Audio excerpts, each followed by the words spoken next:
Bonjour à tous et bienvenue sur ma chaîne Conseils et leçons de vie. Aujourd'hui, nous allons parler du silence dans le couple. Est-ce une bonne ou une mauvaise chose? Quelles sont les causes et les conséquences du silence? Comment le rompre et le remplacer par une communication saine et constructive? C'est ce que nous allons voir ensemble dans cette vidéo. Qu'est-ce que le silence dans le couple? Le silence dans le couple, c'est l'absence de dialogue, d'échange, de partage entre les partenaires. C'est un mur qui se dresse entre eux, qui les isole et les éloigne. Le silence peut être passif ou actif. Le silence passif, c'est quand les partenaires ne se parlent pas par indifférence, par routine, par manque d'intérêt ou par peur du conflit.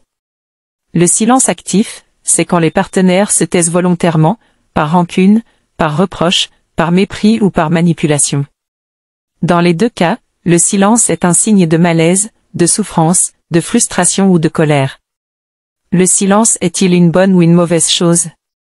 Le silence n'est pas forcément une mauvaise chose en soi. Il peut avoir des aspects positifs, comme le silence peut être un moment de calme, de détente, de repos, de méditation, de réflexion ou de complicité. Il peut permettre de se ressourcer, de se recentrer, de se reconnecter à soi-même ou à l'autre. Le silence peut être une forme de respect, de tolérance, de soutien, de confiance ou de compréhension. Il peut témoigner d'une capacité à écouter, à accepter, à accompagner ou à empathiser avec l'autre. Le silence peut être une stratégie de communication, de négociation, de persuasion ou de séduction. Il peut servir à attirer l'attention, à susciter la curiosité, à créer le suspense, à renforcer le mystère ou à exprimer le désir. Mais le silence peut aussi avoir des aspects négatifs, comme le silence peut être un symptôme de distance, de froideur, de lassitude, de désintérêt ou de désamour. Il peut traduire un manque de communication, de partage, de complicité ou de passion. Le silence peut être une source de tension, de conflit, de malentendus, de reproches ou de rancune. Il peut engendrer de la frustration, de la colère, de la tristesse ou de la souffrance. Le silence peut être une arme de destruction, de manipulation, de domination ou de vengeance. Il peut servir à blesser, à humilier, à contrôler ou à punir l'autre. Donc, le silence n'est ni bon ni mauvais en soi. Tout dépend du contexte, de la fréquence, de la durée, de l'intention et de l'effet du silence. Le silence peut être bénéfique ou nuisible pour le couple, selon qu'il est utilisé avec bienveillance ou avec malveillance. Quelles sont les causes du silence dans le couple? Il existe de nombreuses causes possibles du silence dans le couple, parmi lesquelles la peur de déplaire, de blesser, de décevoir, de perdre ou de se faire rejeter par l'autre. La peur de s'exposer, de se confier, de se montrer vulnérable ou de se faire juger par l'autre.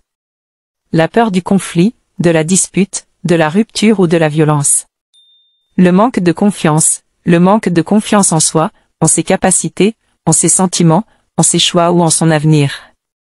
Le manque de confiance en l'autre, en sa sincérité, en sa fidélité, en son amour ou en son respect. Le manque de temps à consacrer au couple, à cause du travail, des enfants, des obligations, des loisirs ou des amis. Le manque de temps à partager avec l'autre, à cause de la routine, de la fatigue, du stress ou de l'ennui. Le manque de complicité intellectuelle, émotionnelle, spirituelle ou sexuelle avec l'autre. Le manque de points communs, de centres d'intérêt, de valeurs ou de projets avec l'autre. Le manque de respect de soi, de ses besoins, de ses envies, de ses limites ou de ses droits. Le manque de respect de l'autre, de ses besoins, de ses envies, de ses limites ou de ses droits. Le manque de communication verbale, non verbale, écrite ou gestuelle avec l'autre. Le manque de communication claire, directe, honnête ou constructive avec l'autre. Quelles sont les conséquences du silence dans le couple? Le silence dans le couple peut avoir des conséquences néfastes, telles que la dégradation de la relation. Le silence peut entraîner une détérioration de la qualité, de la profondeur, de la solidité ou de la durabilité de la relation. Il peut provoquer une perte de lien, de confiance, de respect ou d'amour entre les partenaires. La souffrance des partenaires, le silence peut causer une souffrance physique, psychologique, émotionnelle ou morale au partenaire. Il peut générer du stress, de l'anxiété, de la dépression ou de la solitude chez les partenaires. La rupture du couple, le silence peut conduire à une rupture partielle, temporaire, définitive ou irréversible du couple. Il peut mener à une séparation, à un divorce, à une infidélité ou à une violence dans le couple. Comment rompre le silence dans le couple? Pour rompre le silence dans le couple, il faut identifier la cause du silence. Il faut comprendre pourquoi le silence s'est installé, quel est le problème, le besoin, le sentiment ou le message caché derrière le silence. Il faut se poser des questions, se remettre en question, faire un bilan ou demander de l'aide si besoin. Exprimer son ressenti, il faut exprimer ce que l'on ressent, ce que l'on pense, ce que l'on veut ou ce que l'on attend de l'autre. Il faut utiliser le « je » plutôt que le « tu », éviter les accusations, les critiques, les jugements ou les reproches. Il faut être sincère, respectueux, bienveillant et constructif. Écouter l'autre, il faut écouter ce que l'autre ressent, ce que l'autre pense, ce que l'autre veut ou ce que l'autre attend de nous. Il faut être attentif, curieux, ouvert et empathique. Il faut éviter les interruptions, les distractions, les dénégations ou les interprétations. Trouver une solution, il faut trouver une solution qui convienne aux deux partenaires, qui respecte leurs besoins, leurs envies, leurs limites et leurs droits. Il faut négocier, compromettre, coopérer et s'engager. Il faut éviter les impositions, les manipulations, les dominations ou les vengeances. Comment remplacer le silence par une communication saine et constructive? Pour remplacer le silence par une communication saine et constructive, il faut communiquer régulièrement, il faut communiquer fréquemment, quotidiennement, spontanément ou à des moments dédiés avec l'autre. Il faut communiquer sur tout, sur le positif, sur le négatif, sur le banal ou sur l'important avec l'autre. Communiquer efficacement, il faut communiquer de manière claire, directe, honnête et constructive avec l'autre.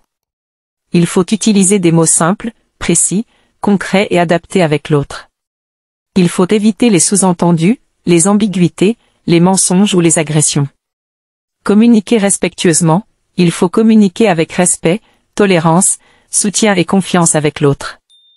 Il faut reconnaître, valoriser, apprécier et remercier l'autre. Il faut éviter les moqueries, les insultes, les humiliations ou les menaces. Communiquer affectueusement, il faut communiquer avec affection, tendresse, humour et complicité avec l'autre. Il faut exprimer, partager, démontrer, demander et offrir de l'amour à l'autre. Il faut utiliser des gestes, des regards, des sourires et des baisers avec l'autre. Il faut éviter les indifférences, les rejets, les froideurs ou les infidélités. Voilà, j'espère que cette vidéo vous a plu et vous a aidé à mieux comprendre le silence dans le couple. N'hésitez pas à me laisser vos commentaires, vos questions, vos témoignages ou vos suggestions. Abonnez-vous à ma chaîne pour ne pas rater mes prochaines vidéos. Je vous dis à bientôt pour un nouveau conseil et une nouvelle leçon de vie.